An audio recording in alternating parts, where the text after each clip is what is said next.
could just introduce the series. So for those of you who haven't been on, we've been doing a series of webinars just to support brands and companies on selling on marketplaces internationally. And the one today is about selling to Germany. So we talked about sort of UK and Europe quite widely last time and talked about VAT and delivery. And today it's to get a gauge of how things are in Germany. And very kindly, my colleague Melanie, who heads up our German team, is going to answer some questions. Just for an admin side, if people have any questions, you can put them into the little question thing on the side, and we can pose those. Or if it's something you want us to come back to afterwards, we can do that. We haven't got many slides or anything to show today. This was just an introductory one, so I'll ping this off and we can get going. Melanie, hello. Thank you very much for joining us. Would you like to sort of introduce yourself? Yes, of course. Of course. Is everybody listening? Can you hear me properly? They should be able to, yeah. Yes. Okay. Perfect. Okay. Good afternoon, ladies and gentlemen. Yeah, my name is Melanie, and I'm very happy to be here with you today in this webinar, which is about selling successfully on Amazon in Germany.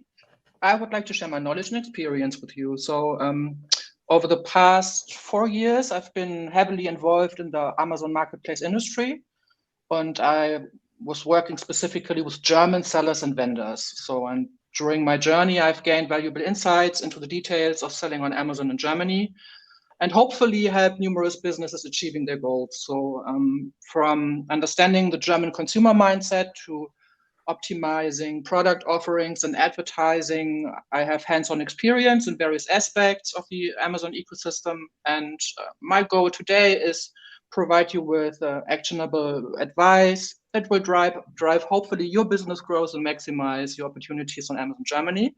So thank you for joining us today, and I look forward to a productive session. Let's get started, Paul. Yeah. Thank you. And obviously we'll chat about a couple of other marketplaces as well, just to get an idea. But Amazon is sort of, I'm aware from the communication with people before, it's very much at the core of what people are interested in. I think perhaps before we talk about the marketplace side, could you give me an idea then about the consumer norms and how German consumers behave differently online and offline and on marketplaces and things like returns, things like that? Okay, yeah. For example, returns. So obviously German consumers expect hassle-free returns, and they prefer free return options. So, and within the Prime program, it's obviously given, but even on your own online shop page, for example. And what's typically for people in Germany, they often directly order like 2 different sizes, especially for fashion, and return the one that doesn't fit. So this is typically German. And are those returns, I mean, we sort of know about Amazon for other sites and for own e-commerce sites. Is the expectation that the returns that they're covered by the retailer? If I do a business case, I would always calculate the return rate in, so estimate my return rate from the beginning. To have a safe estimation, I would guess like do 20% in your business case, and then we need to see what is the real figure then when going live. But this is a good one to include in the business case, so you will be safe around 20%. If you have food, obviously 0, because you can't return food. And if it's fashion, maybe it's rather 30 or 40 because of the different sizes. But around something between 10 and 20 is pretty much a good range, I guess. Okay. And you mentioned clothes there. Is it returns? Is that quite heavy across all categories, or is it kind of like elsewhere where clothes are the main thing for that? Clothes is most complicated, yeah. Right. Yeah. Okay. And then, for example, usage mobile versus desktop. So mobile usage is widespread. It's about 70% of the orders are made with mobile. So it's important for everyone to optimize your content for mobile devices and tablets. And yeah, shall we maybe go into interesting categories, or? We Can I just go back to the mobile bit then? So Yeah. when you're advising people on Amazon, and it would apply for Mhm. other marketplaces as well, and we're talking, with A+ content, um, are there issues with people where everything's too small to see on the mobile screen for the A+ content they do, or what do you have to do to support the brands with that? So I strongly recommend using A+ content. So in my experience, it represents like an uplift of 10 to 15% of your sales. And why is that? The most important thing you can do in the A+ content is to insert, I always call it a cross-selling table, where you can show your audience different products across your range. And this is how you push cross-selling or upselling purchases. So this is, and of course you can even increase your brand awareness because you can play a little bit more around with your brand in the A+ content. So I strongly recommend using it. Okay, all right. You mentioned categories then. For sort of German consumers, yeah. How does it sit with food online versus offline and on marketplaces? I mean, I know from some of the work that we've seen going, different countries in Europe have different levels of food being bought on Amazon, and different levels on different marketplaces. How does it sit specifically in Germany? And are there any other comments to do with categories that are better online in Germany, or where you see there's more growth capacity or potential for brands? So regarding food, on the normal Amazon front page, every food that doesn't needs to be cooled or deep frozen is highly bought. So such things as like olive oils, pasta sauces, everything in a glass or in containers. In addition, there's a program in Germany called Amazon Fresh, and it's in 5 largest cities like Hamburg, Berlin, Munich, where you can get delivered fresh and even fresh and deep frozen food by Amazon to your household directly. Okay. In Germany, it's getting more and more popular buying groceries online. For example, we have like a supermarket chain in Germany. It's called Rewe. Rewe has a very nice delivery possibility. So, but nevertheless, I assume, I don't have the figures right now, but I guess online grocery shopping versus high street shopping, retail shopping is maybe 8%. So it's not widely spread. Okay. And what are the best categories for German consumers online? Obviously, everything that has to do with electronics and photo. So like in the UK, smartphones, laptops, cameras, audio. Lighting is a very interesting category. Everything has to do with light bulbs, lamps, and for Germans, they need to be energy efficient. They love solar lighting for their gardens or smart lightings, which you can connect to your Wi-Fi. So such things. Then obviously drugstore personal care. So normal things like skincare, cosmetics, body care. We are very wellness and health related. So there's a high demand for like supplements and vitamins.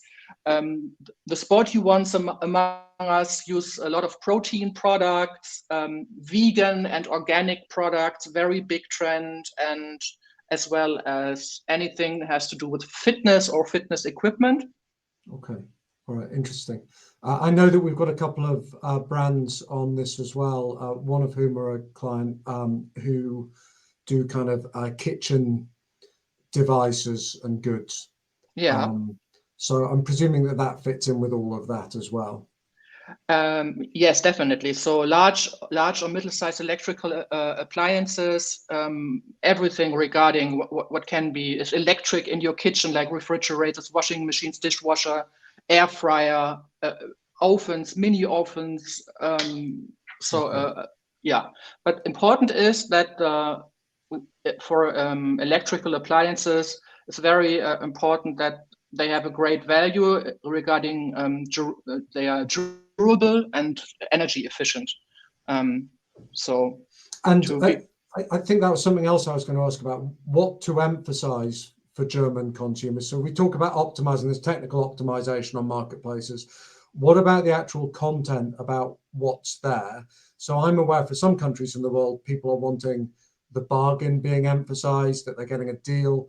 What is it that what are Germans going to pick up on that's going to make them click through on things?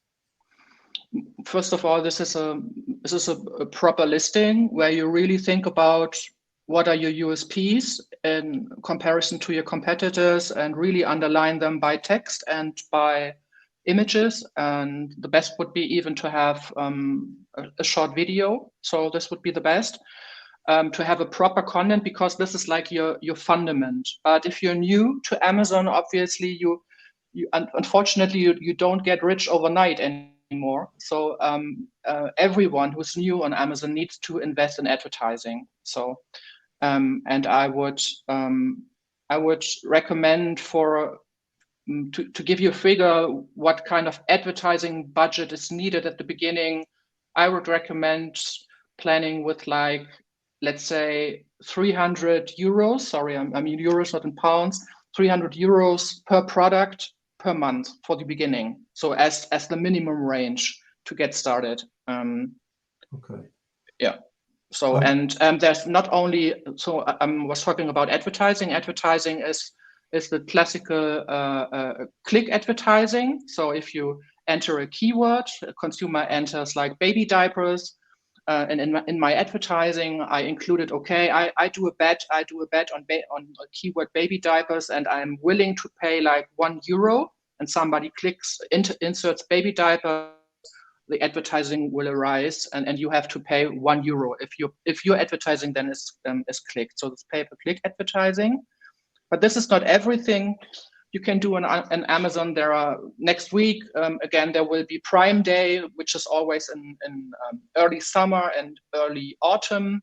Then we have special events like the Black Friday. You can do other nice promotions like buy one, get one free, discounts. More or less anything is possible to drive sales in promotions on Amazon as well. So and of course, and another very important thing is the one that the consumers will buy your product and rate it with a 5-star. So because everyone is reading all the comments on your products, and the better you are, the more you will sell. So, and there are ways and possibilities to increase the numbers of positive comments on your products. Before we finish on the categories, and there's been a question there about air fryers, which I know there's definitely been a boom on it because it's always on my little Google News feed about air fryers. So with something like that, what have you seen with air fryers? Has there been a big uptake of that? Is it something that's trending? Yes. Is there a way to access that sort of data to see what's going on and what to place in market? Yeah, so I definitely, I just had a very brief look because right now I'm very interested in myself and buying an air fryer. So I just did a research like 1 week ago on it. And right now I can't decide between the Philips air fryer and the Shark Ninja air fryer. So I don't know.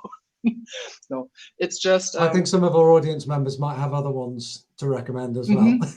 Yeah, so this is a good one. So, but now it's because of the health trend, because of the low fat trend, because of the sports trend, and Germany is a very overweighted country. So, like more than 50% of us have overweight, and we are all willing and losing our pounds. And obviously, an air fryer is.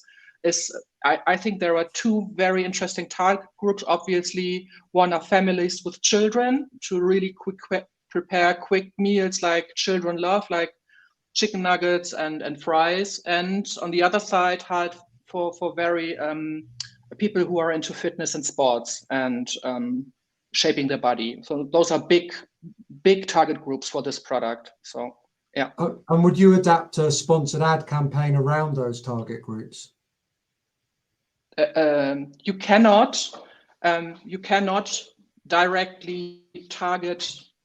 You cannot target target groups. In the first instant, you target on keywords. This is one way. That's what I mean. Yeah. Yeah, you target keywords. So somebody is looking for different ways all around air fryers. And the second one is you can target your competitors. So the way would be to have a look at Philips and at Ninja then, and you are able to directly put advertising on their page and say like, hello, it's me. I have another very interesting product for you. So those are the two ways you target on Amazon basically. Later on, if you have grown on Amazon and you have a bigger account, you will get a permission to do some more things on Amazon. It's called a DSP. I don't want to. It's boring. I don't want to. Not boring, but it's try not to explain. And with DSP in the future, when you've grown, there's also the possibility to target on target groups. So, but not for the beginning. Okay, and with things like that, and if I think a bit more, I'm looking at a lot of sort of DIY and hardware companies and other marketplaces at the minute. Yeah. What other channels are there to sell on for products like that? If someone's already on Amazon, but they've got stock in country, where else would you recommend they would look at? You mean like a different marketplaces than Amazon? Yeah. Yeah, okay.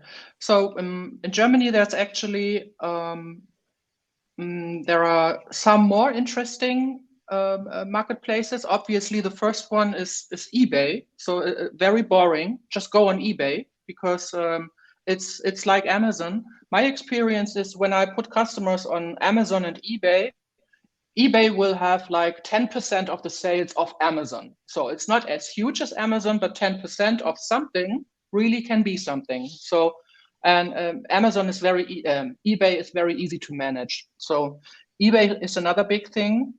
Then we have another marketplace in Germany. It's called Otto. Otto is a very established online retailer in Germany. And they are specialized in everything around home and living, electronics. And they offer a mix of their own inventory, and you have to apply. You have to apply as a third-party seller. You have to apply, and if they give you permission, you can sell on Otto. So it's not that easy to get into it because you need to apply.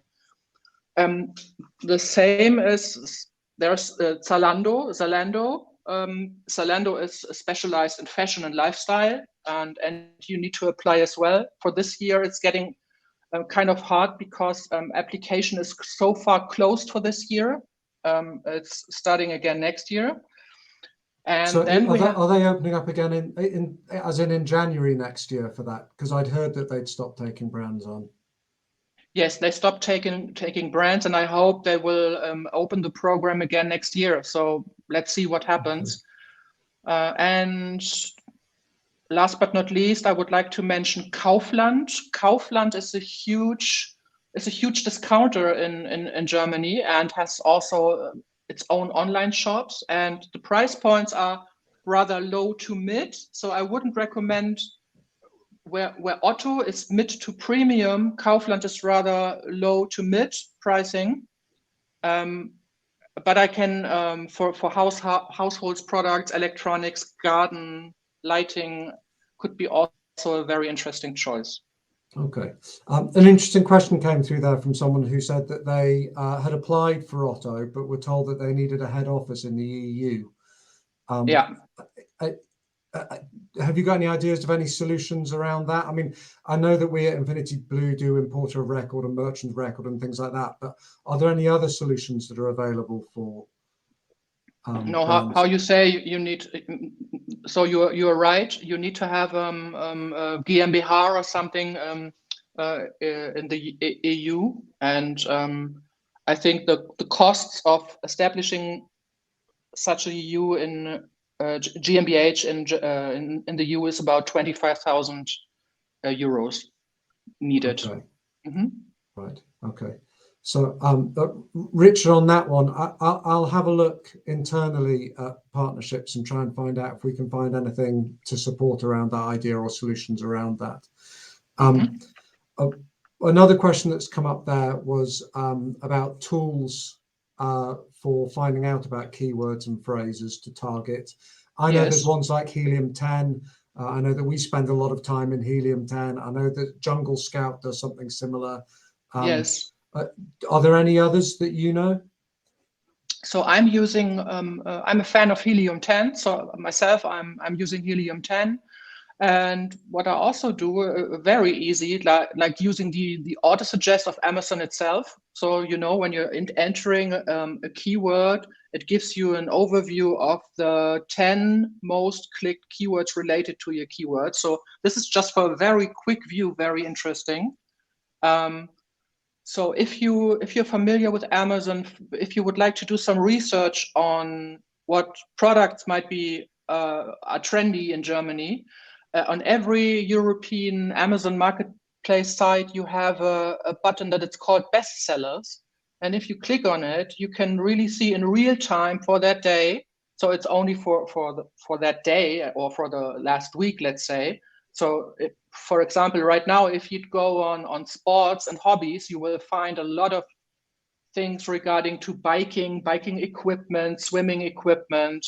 If you go there in winter times, obviously it's more about skiing or whatever, scarves.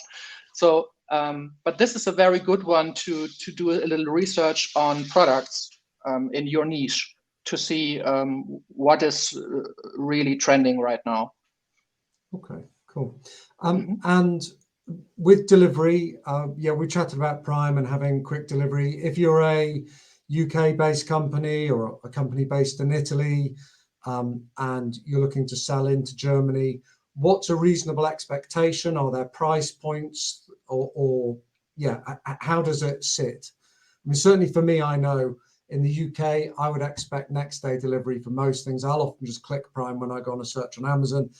But if I'm buying something super cheap, I don't mind if it takes a couple of weeks. Or if I'm buying something really specific or, you know, some sort of Etsy handmade thing, I don't mind if that turns up 2 weeks later. Yeah. How does it sit for the German consumer? It's absolutely the same. So next day delivery is expected, but not for any kind of orders like heavy goods, as not furniture or something. Not so.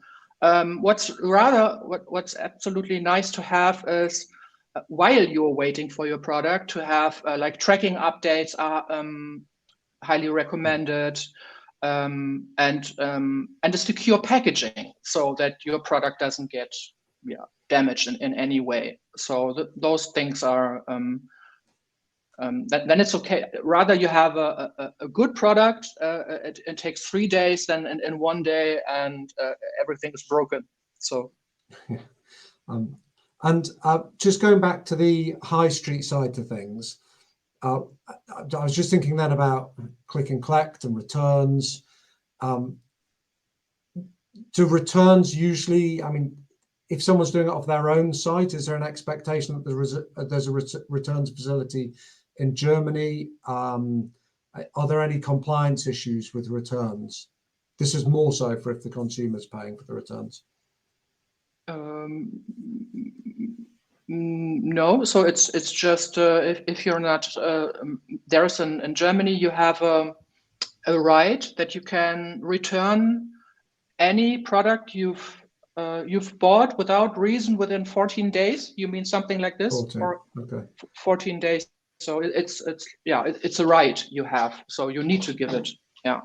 And then what most of the retailers do, especially during Christmas time, they extend this right of giving back a product. Like, let's say not 14 days, but up to like 60 or even 90 days. So this is Okay.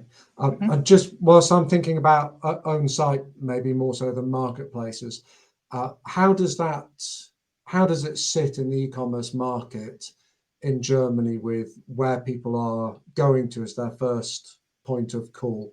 So I know you've gone and discussed categories there like Otto and Kaufland for sort of home and living things. what's the balance between going straight to Amazon, going straight to Otto, or going on to Google or another search engine first? I'm just thinking with people and how they position their own websites as well against the work they do on marketplaces. Yeah, I have a short look at my notes. I collected some figures for you.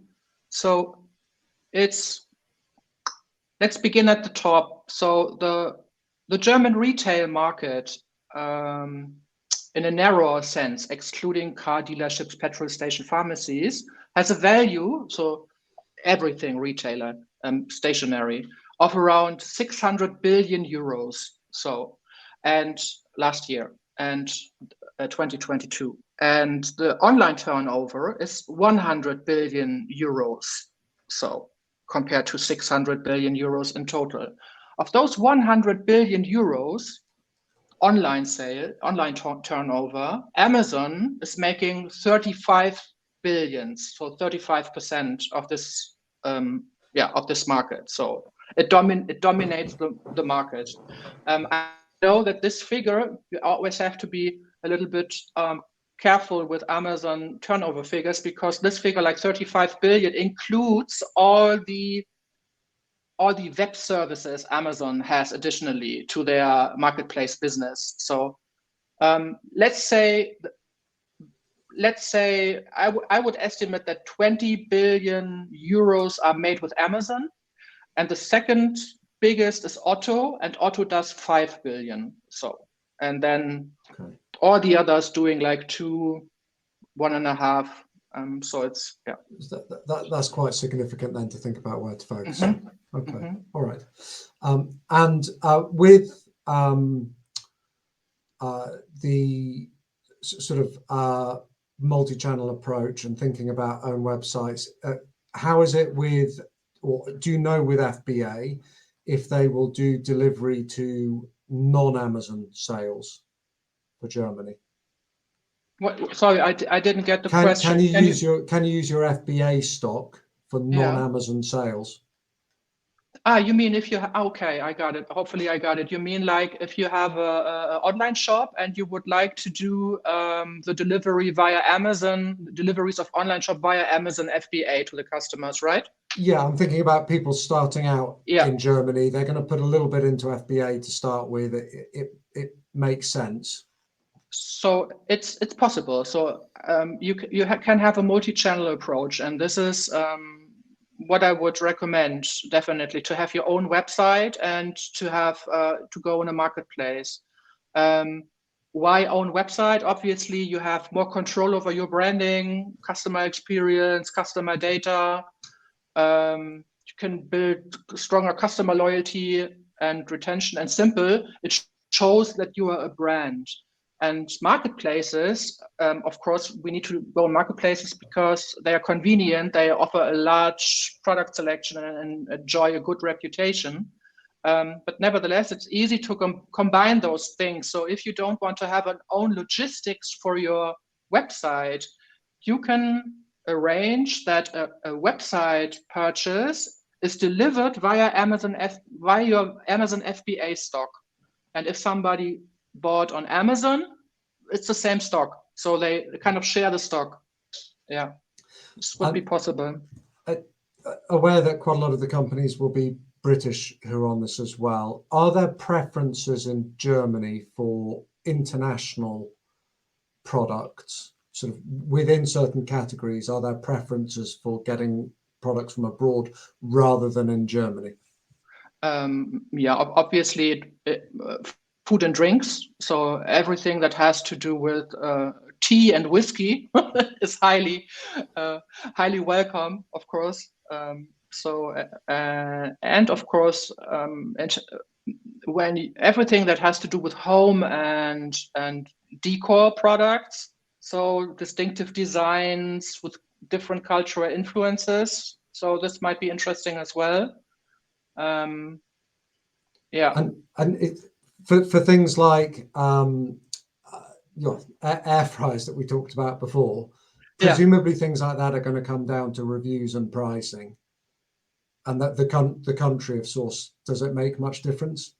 No, I wouldn't say that this makes a difference, because the function of the product makes a difference. So if you have one or two more USPs than your competitors with your product, then the consumer is more likely to buy your product, even if the product comes from a different country. So Okay. no, so. All right. Do please add any other questions into the question thing. So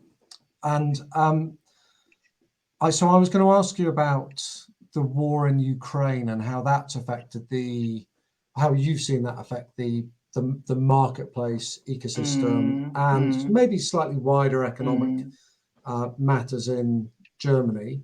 Yeah. Yeah. So last year was the first year where we had a decline in German economy and in online sales. So the consequences of the war and expensive energy led to a decline in consumption and investments, which has affected our gross domestic product. So many people rather saved their money than spending it. And in addition, companies were also unsettled and held back on investments. So right now, the inflation rate in Germany is 6.4% in June 2023. And this derives mainly from the food and the energy sector. If you look at our food sector, the inflation rate is about 15% in average. So, yes. But so the inflation rate is cooling off right now a little bit. So but it's the first year that Germany has a recession since I don't know how many years. Yeah. Okay. So. All right.